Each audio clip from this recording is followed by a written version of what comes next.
কুমিল্লাকে বিভাগ হিসেবে দেখতে চায়। মিলছেনি আপনাদের সাথে? জনগণের মনে তিনটা দাবি আছে। প্রথম দাবি আপনি বোধহয় শুনছেন, এ ভাই আমি বলতেছি তারপরে স্লোগান করেন, তাইলে জমবো, আর নাইলে আপনারা একটা শুনতেছে না। মাননীয় প্রধানমন্ত্রী সামনে যত লোক দেখছেন, ফেরি থেকে ব্রাহ্মণবাড়িয়া, বাম দিকে চাঁদপুর পর্যন্ত, ওইদিকে দাউদকান্দি পর্যন্ত কোটি লোকের দাবি একটাই, কুমিল্লাকে বিভাগ হিসেবে দেখতে চায়। মিলছেনি আপনাদের সাথে? মাননীয় প্রধানমন্ত্রী, এটা আমাদের প্রথম দাবি।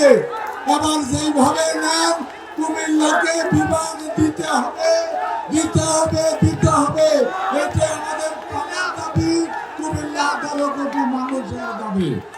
মাননীয় প্রধানমন্ত্রী, আমাদের দ্বিতীয় দাবি, এটা আমাদের পাওনা, সেটা হলো আমরা এই কুমিল্লাতে আমরা সরকারিভাবে একটা কৃষি বিশ্ববিদ্যালয় আমরা চাই। মাননীয় প্রধানমন্ত্রী, আপনারা একমত? আমরা চাই। মাননীয় প্রধানমন্ত্রী, এই দুটা দাবি আমাদের প্রাণের দাবি।